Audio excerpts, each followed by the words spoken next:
బంధువులు అంటారు. మంచోనైతే ఆలోచించి లెక్క అయ్యండి, అంతేగాని బంగారు అయినా కానీ చేపించుకోవాకండి. మీరు మంచి అంగట్లు విచారించి చేసుకోండి, తూకం వేసి ఇవ్వండి. అన్నైనా తమ్ముడైనా ఎవరైనా కానీ, తమ్ముడైతే స్నేహితుల మాట విని లెక్క పోగొట్టుంటారు. అంతా పోయినాక వాడు తెచ్చుకునే ప్రయోజనంలే. ఇంకా అన్న అంట భార్య మాట విని బామృదు మాటను విని ఇది చేస్తాడు. బ్యాంకులో వేసుకోండి, మీరే సొంతంగా పోండి. బ్యాంకులో ఒకటి జరిగితే 4 జరిగినాయి అంటారు. సొంత మామ ఉంటే ఆనాడులో ఎంతో మర్యాద ఇస్తున్నారు. ఈనాడు ఎవరో కొంటారు. ఒక్కడు మంచిగా ఉంటే అందరు అట్నే అనుకో, తెలిసే వాళ్ళు డబ్బులు ఆపిస్తారు, మీ పానం నష్టం అని చేస్తాడు. మంచోడైతే వదిలిపెట్టాకండి, చెడ్డోడైతే దూరం పెట్టండి. మోసం నా కొడుకులు ఎక్కువ అయిపోయినారు. నా స్నేహితుడికైతే చాలా నష్టాలు చేసినారు. వానికి అన్నీ తెలుసు, ముఖం చూస్తానే వాడిని పెట్టడో చెప్పేస్తాడు. వీళ్ళు నా కొడుకు అని నెల ముందే చెప్పేస్తాడు. అట్ట మంచోనికే వీళ్ళు ఏనునో కబుర్లు చెప్తాడు, చూసకుండా పోతాడు. అది తప్పు. సారిగా అట్ట పోవద్దు. స్నేహితుడైతే రారాప్తారు బంగారం అమ్మి తింటారు. వాని ఇల్లు వాకిలి అన్నీ అమ్మి తింటారు. వాని పానంట వాడు ఈ సావనినా వాళ్ళ అన్న తమ్ములతో సావని, వీడు అమ్మ నాన్నతో వీళ్ళు బాగుండాల, వాడు అమ్మ నాన్నతో తమ్ముడితో నష్టం కావాలి. ఏమది న్యాయము?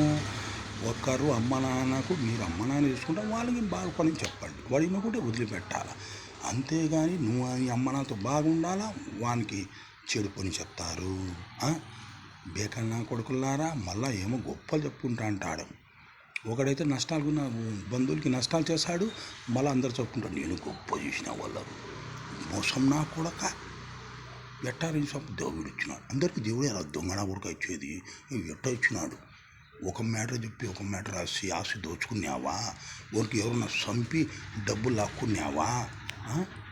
నిజాది కష్టపడినావా? కష్టపడిన డబ్బు ఎన్ని వచ్చినాయా నీకు? దొంగనా కొడక, మాటలు మాట్లాడతావు వాడు వీడు అని. మళ్ళా వాళ్ళ పిల్లలు నిజాతి పరువు నామగులు, నిజాతి పిల్లలు దొంగనా కొడుకులు. వాడు మంచోడైతే ఇట్ట ఉన్నాడు.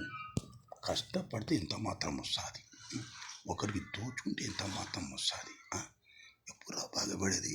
60 సంవత్సరాలు వచ్చినా బాగుపడండి, 45 బాగుపడి, 50 70 వయసున్నా బడం. ఎప్పుడు సత్య పొందా బాగుపడేది? ఏంటో ఏమన్నా చూసుకుని పోతామా అంటారు.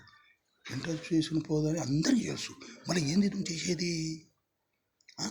అది అందరు తెలిసి చేస్తున్నాం అన్నమాట. తప్పులు అన్నీ తప్పులు చేసేది. నేను గొప్ప చేసిన అని ఊరంతా చెప్పుకుంటా అంటాడు. ఎంత మాత్రము సొంతం చెల్లెలు నష్టాలు ఉంటే అన్న, మా స్నేహితుడు చిన్నప్పుడే నాకు బంగారు ఇవ్వండి, లేకుంటే నేను ఇంటికి పోనని సొంత చెల్లెలు సతాయి చేసుకుని పోయినాడు 3000కి. వాడికి ఆమె పిల్లలు చెల్లెలు నా కొడుకు. వాడు కుక్క సాగు చచ్చినాడు రోగం వచ్చి. బెండకాయ ఇంటే రోగం, కాకరకాయ ఇంటే రోగము. ఎందుకు వస్తానారా మీ నిజాతులు?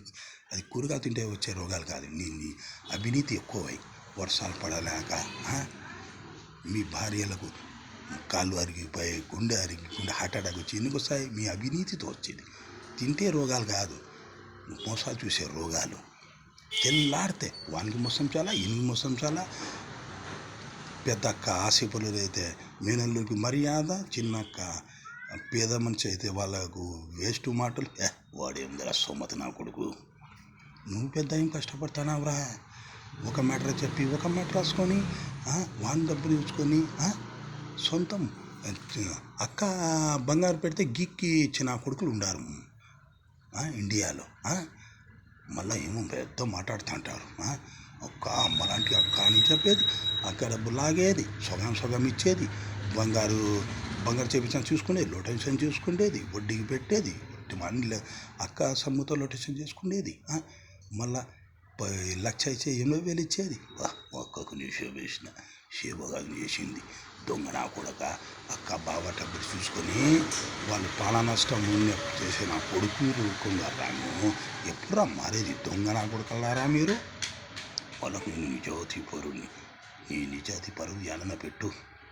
పొయ్యిలో ఆ పితితి నా కొడుకులారా. నిజాతి నువ్వు కాదురా చెప్పాల్సింది, వేరే వాళ్ళు నీకు చెప్పాలా నిజాతి అని. ఎన్ని రాళ్ళు ఇంకా మోసం చేసుకుని బతుకుతారు మీరు. జై భారత్, జై హింద్.